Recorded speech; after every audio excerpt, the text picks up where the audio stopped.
The landscape outside the reserved seat train window was gradually changing. Endless fields and forests were slowly transitioning into crooked huts of suburban villages, which in turn were soon replaced by dense urban development. The plump conductor Katya was already walking briskly through the carriage, trying to squeeze through the narrow corridor and waking up the still sleeping passengers. I had already been awake for several hours. My sleep was very light, but the snoring old woman in the next compartment didn't seem to care. Just like the man who made the whole carriage smell of rotten boiled eggs, which I had taken with me for the journey. One gray building outside replaced another. A huge black cloud hung over the city. It was about to rain. The only thing that slightly lifted my mood was the hot tea in the aluminum cup holder and the realization that my shift was over. I would soon be home. Home where no one was waiting for me. The train was slowing down. Passengers were bustling, yawning, packing their belongings into bags and suitcases, and getting ready to disembark. Eventually, the train screeched to a stop at the platform. The door in the vestibule opened, and a queue formed in the corridor. I continued to sit in my seat, finishing my already cold tea. I don't like this kind of hustle. Let everyone get off, and then I will follow. I had nowhere to hurry. No one was waiting for me on the platform, except for perhaps the annoying taxi drivers who would kindly take your bag and open the door for you, and then rip you off with an exorbitant fare. Finally, I stepped out of the carriage and breathed in the fresh air. It was only a few minutes before I heard a hoarse male voice behind me. "Taxi, young man." He was clearly addressing me, as almost everyone had already scattered from the platform. The storm was about to begin, just as they had predicted. The prospect of walking to the other side of the city in such weather didn't appeal, and my mood was not exactly great, so I didn't want to get caught in the rain. "How much to Kirov?" I turned to the man. 350 rubles, he replied. "Think about it," he added. "Let's go," I grumbled and immediately thought, he's ripping me off big time. The station building was slowly fading away, and raindrops were already appearing on the old Volga's windshield. The driver was one of those taxi drivers who just wanted to find some willing ears. "Where exactly on Kirov do you want to go?" he asked. 32nd building, I replied. "It's a 9-story one, if I'm not mistaken," he said. "Don't be mistaken," I snapped, clearly indicating that I wasn't in the mood for conversation. But the man apparently didn't get it and continued to talk. By the way, the driver was already of age, which is why I didn't want to be rude to him, although at that moment, to be honest, I wanted. Throughout the journey, he told me about his bad clients, how a drunk man had peed on his back seat a couple of days ago, and how he barely managed to get the money for dry cleaning out of it. And I heard enough of these stories before my 9-story building appeared in the window and the second entrance, plastered with various ads from top to bottom. I paid the guy and quickly grabbed my bag from the trunk, rushing under the shelter where my neighbor from the first floor, Aunt Valia, was already standing.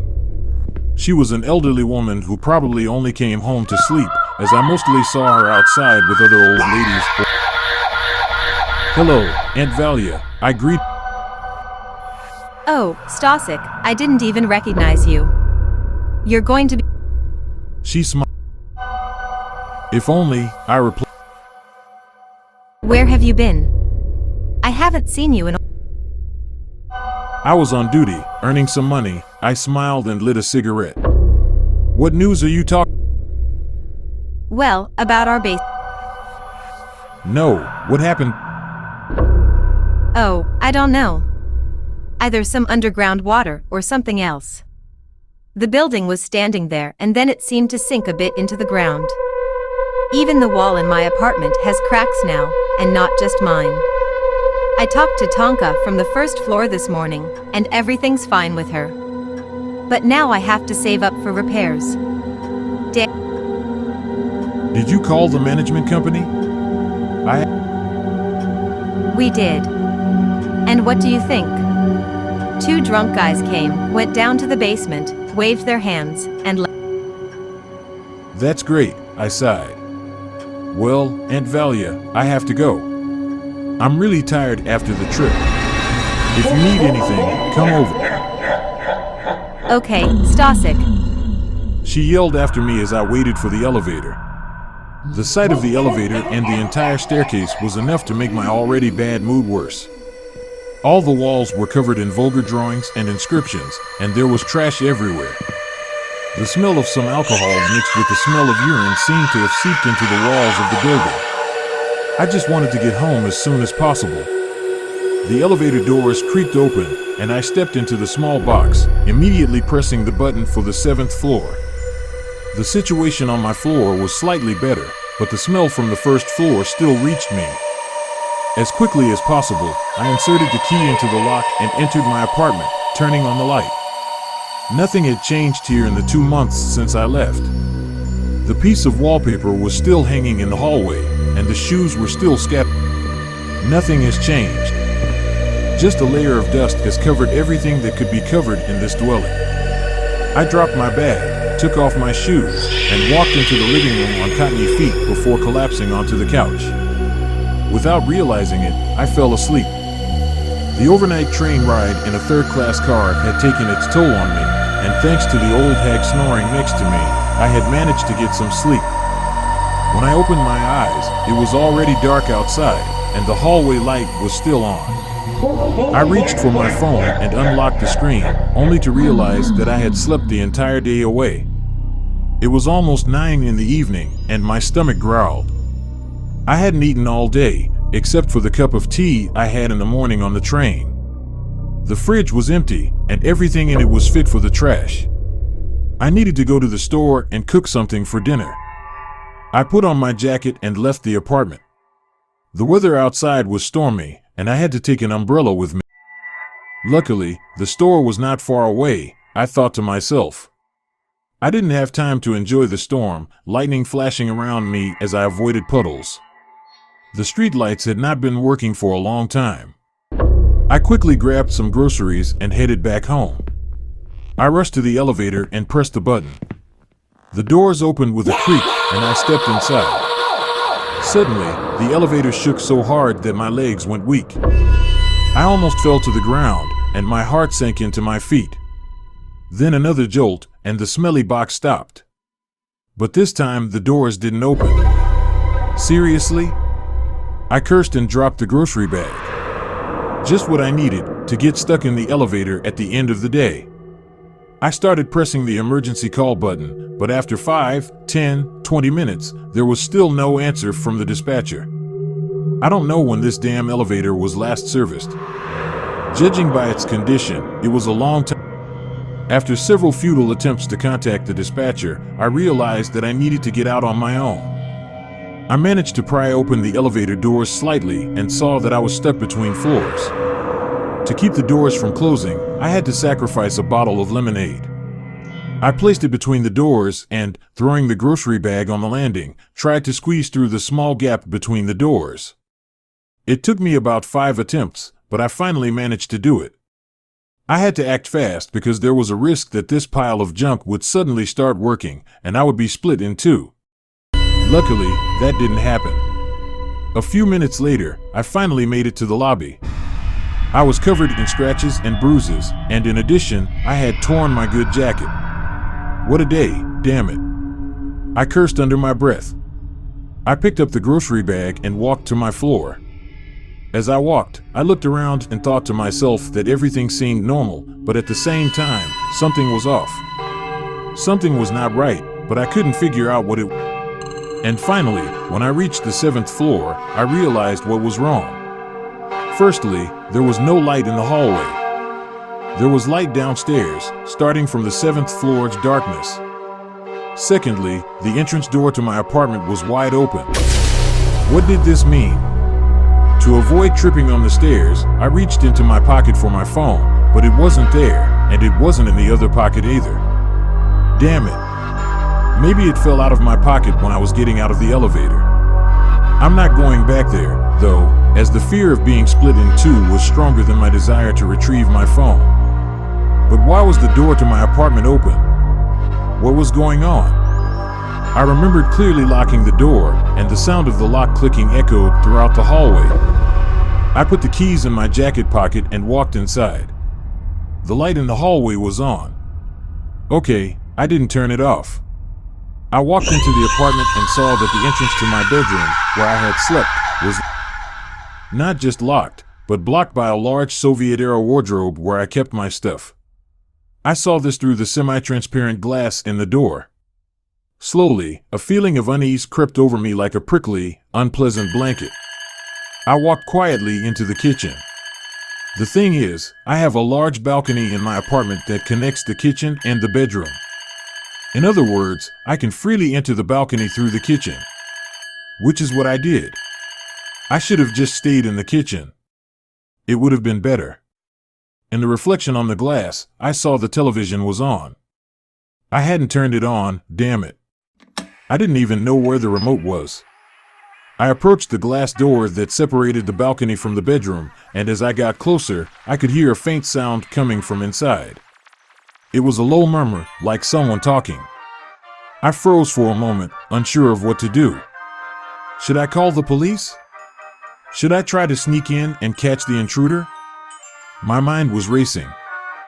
Then, I heard a sound that made my blood run cold. It was a deep, sinister laugh that sent shivers down my spine. I knew then that I had to act fast. I took a deep breath, opened the door, and stepped in. What happened next, I cannot describe. It was like a scene from a horror movie. I saw a figure sitting on my bed, facing away from me. The room was dark, except for the flickering light of the TV. I could see the outline of the figure, but I couldn't make out any details. I stood there, frozen, for what felt like an eternity, waiting for the figure to turn around. When it finally did, I screamed. It was a face I recognized all too well. It was my own reflection in the... I had been so tired and disoriented from my long journey that I had forgotten that I had a large mirror in my bedroom that faced the entrance to the balcony. The TV had turned on by itself, probably due to a power surge, and my reflection in the mirror had scared me half to death. And foolish, I turned off the TV and went to bed, exhausted from the events of the day. The storm outside had subsided, and a gentle rain was falling, lulling me into a peaceful sleep. As I drifted off, I couldn't help but laugh at myself for being so paranoid. Sometimes, our minds can play tricks on us, and we can let our imagination get the better of us. But in the end, it's important to remember that sometimes, the scariest things are the ones we create in our own minds. They were sitting and watching static on the television. I closed my eyes and immediately opened them again, hoping that it was just some sort of hallucination. But it wasn't. When I opened my eyes, I saw the same children. Only they were no longer watching television, but standing and looking at me. They were completely naked and bald. Judging by their genitalia, one of them was a girl. I felt uneasy. My legs almost gave out on me. They were strange. Abnormal. No, that's not right. They looked truly terrifying. Black veins were visible under their pale brown skin. Their faces were twisted in an incomprehensible grimace that sent shivers down my spine. I immediately hid around the corner, trying to gather my wits, still foolishly hoping that it was just a glitch. But out of the corner of my eye, I saw them heading towards the window. They walked strangely, slowly, awkwardly, as though every step was a tremendous effort. And then I saw 4 small palms against the glass. 4 small, white-as-paper palms. And their faces, those horrifying children's faces, made me panic and run out of my own apartment, where who knows what was happening. My heart was pounding out of my chest.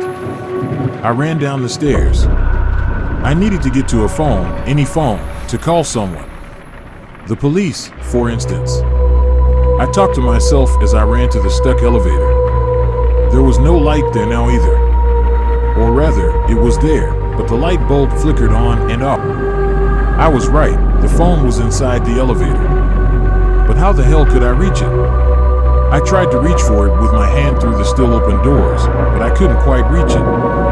And as soon as I climbed further inside, I heard strange sounds coming from the staircase. Muffled footsteps and I froze in place. It was only a matter of seconds before the footsteps approached, and in the darkness, I heard a voice I recognized. Stasik, what are you doing here? Oh, Aunt Val, good evening, you scared?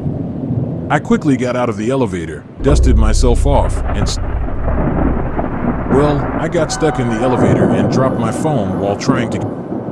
In the flickering light, I saw her. She was barefoot, wearing a nightgown, and swaying as she looked at me. Either she had just woken up or something was wrong with her too. Although I rarely saw her like this. Usually, she was wrapped in several sweaters and a jacket on top of that. Regardless of the, there was an awkward silence on the. She stood there, looking at me and saying, Aunt Val, why did... I asked in a low voice, and as if she had just woken up. I don't know. Yes, there was definitely something wrong. Okay, Aunt Val, I'm going... I turned around and walked up the stairs. And the devil made me turn around. I looked down the elevator shaft and saw the children crawling out. At first glance, yes, children. But if you looked closely, they were some kind of fucking monstrosities. Ugly, naked, pale, like mushrooms. They were using their little hands to try and open the doors even wider. And they crawled onto the landing. Overwhelming feelings of animal terror filled me. I couldn't even move. And my gaze was fixed on the scene. There were a lot of them. I didn't count, but there were at least 5. They all approached and she said softly, "Hello." They all took each other's hands and walked further down the hallway. And I wanted to run away. Go down to the first floor and get out of this madhouse. But I saw one of those horrifying children coming towards me. And in its hands was my phone. I don't know what clicked in my head then. But suddenly, the animal terror gave way to anger. Some little shit took my stuff from the elevator and was now playing with it. And Aunt Val too. I told her I lost the phone in the elevator. And in those moments, I didn't care about anything else. Why the hell did the children crawl out of the elevator? Why were they all naked? What the hell was wrong? In general, I come out from around the corner. Aunt Valia, I called her. And the whole procession froze in an instant. Please give me back my phone, I said irritably. And in the same second, I realized that I had done it for no reason. Aunt Valia turned around with the children. But it was no longer her. I stepped back and almost tumbled down the stairs, but I stopped in time. She opened her mouth, so wide that my head could probably fit inside. As I mentioned earlier, it wasn't her. Yes, that's right. That thing I can't call human. Her head was lying on her right shoulder. Disheveled hair stuck out in different directions. The body itself seemed to have dried up and stretched, adding to the old woman's height. I couldn't see her eyes because of the damn flickering lamp. As soon as this monster opened its mouth, it finally dawned on me that neither she nor this hellish daycare cast shadows. And when the unclean children ran towards me squealing, I backed away and tumbled down the stairs this time. Fortunately, I didn't fall all the way down to the first floor, but landed on the nearest landing. As soon as I got up, I felt the children's cold hands on my head. And I heard the slow, heavy footsteps of what used to be my dear neighbor as she descended towards me. I lay there and realized that nothing good was going to happen, so I gathered all my strength and got up, pushing away a few small creatures. And with all my might, I ran down the stairs. For a while, I still heard fast footsteps behind me, but the more flights of stairs I left behind, the quieter they became, until they disappeared altogether. I ran down the stairs, the third, second, first floor, and finally reached the coveted, time-worn entrance door. I flew into it, but instead of running out onto the street, I fell with a terrible pain in my shoulder right in front of it. The door was locked, and it seemed like someone had propped it from the outside. It didn't even budge, even though our door was already old and rotten, and it seemed like you could just push it with your finger and it would fall off its hinges and crash to the ground. But that evening, everything was different. I heard footsteps again from above. They were descending quickly, and I was trapped. The first thing that came to my mind, which was dazed with fear, was to try and break into one of the apartments on the first floor. I could have jumped out the window on the second floor, but we had massive bars there that had already grown into the walls of the house after all these years. The first door that came my way was torn out by me together with part of the door frame where people usually put the lock. The light came on in it immediately, the bedroom was bustling, and suddenly a man in a white t-shirt, underpants, and with a gun in his hands appeared in the hall. Are you He shouted, "Sleep." "I'm sorry, please forgive me, for God's sake." I didn't know how to explain what was happening in this damn entrance. Aunt Valia is on the 6th. Are you crazy, dude? Valentina Ivanovna, from the 46th apartment. The man immediately lowered his gun upon him. Dude, what's wrong with you? She died a couple of months ago. Her apartment is even sealed. Didn't you see it? How did she? My legs gave out, and I slid down the wall and... Come on, get up, let me help you. The man approached me and helped me stand up, putting the gun on the floor.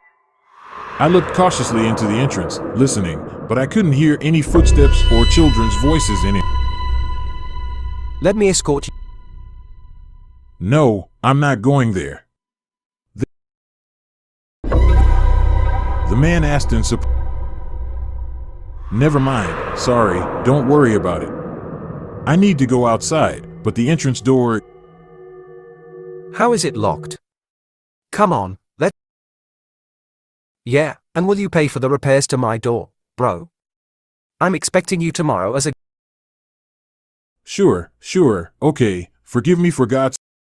The man only grumbled in displeasure and opened the entrance door with one hand. It's not locked. Go, like you're going to the doctor, dude. You're still... I silently went out into the street, where the rain was still falling in the courtyard. At first, I ran to the store. Luckily it was open 24 hours. I walked around there for a bit and thought that I couldn't just sit here until morning with nowhere to go and no one to go to. My money, cards, everything was at home, and my phone was probably still in the entrance. And maybe all this horror had disappeared. After all, the man calmly walked into the entrance and opened the door. But how the hell did this happen? I saw my neighbor alive and well yesterday. She was standing by the entrance, as usual. It was terrifying. Anyway, I finally went home. These were the circumstances. Even after such a nightmare, I had to go back there. Thank God, I found my phone in the entrance. The door to the apartment was still open. The TV was still on, and the door to the room was blocked by a cabinet. But thank God, no one was... I locked the front door and sat in the kitchen all night without closing my eyes. Around 9 o'clock, the repairman came to fix the elevator. And I went back to my neighbors to give him the money for the broken door. On the way, I noticed seals on Aunt Valia's apartment. I tried to find out from the man on the first floor, whose name turned out to be Volodya, what had happened to Valentina Ivanovna. He didn't really know anything. He only said that she had died about 2 months ago. A few days after I left for my shift, our building suddenly started sinking into the ground. And she, like a grandmother who likes to know everything, went to the basement to see. But no one saw her after that. For several days. And then they found her body in her own apartment. The door was open, the rooms were in a terrible mess, and she lay next to the bed, already turning blue. That's all I know. That was the end of our conversation. I spent the rest of the day wandering around the city, trying to distract myself from what I had seen the night before with various purchases and entertainments. And you know, with each passing day, I slowly began to forget about this situation. Yes, as strange as it may sound, that's how it was. But soon I had to remember it again. When one evening, returning home from a jog, I found the neighbor's door wide open. The same door that I had knocked down. And his already bluish body lying lifeless in the hallway. Half an hour later, an ambulance, police, and dozens of awakened onlookers were standing next to the house. He was going down to the basement of the house in the evening. He needed to get some fishing gear. He was going fishing. His friend, who was standing next to me in the crowd, muttered something, apparently. There is something terrible down there in the basement, something that kills people, and I almost died. The house was slowly sinking into the ground because of it. I didn't dare to go down there. I spent the whole day on the internet, trying to find something related to this house. Any history of it. But I couldn't find anything like that. The only thing I managed to find was a small article about how in the Soviet Union they didn't really hesitate to build houses in places that were not really suitable for it. Like cemeteries. Since the Tsarist times. They simply leveled them to the ground, dug a pit, and laid the foundation. So I think maybe something like that was found in the place of our house. And that's why it started sinking into the ground over time. Maybe it was even a children's cemetery. I don't know. I put the apartment up for sale. Of course, I won't tell buyers about anything like that. While I was renting a place in another, more prosperous area, I heard about several more deaths in that house. I hope that soon there will be people who want to buy them, and I will never hear about this 9-story building again.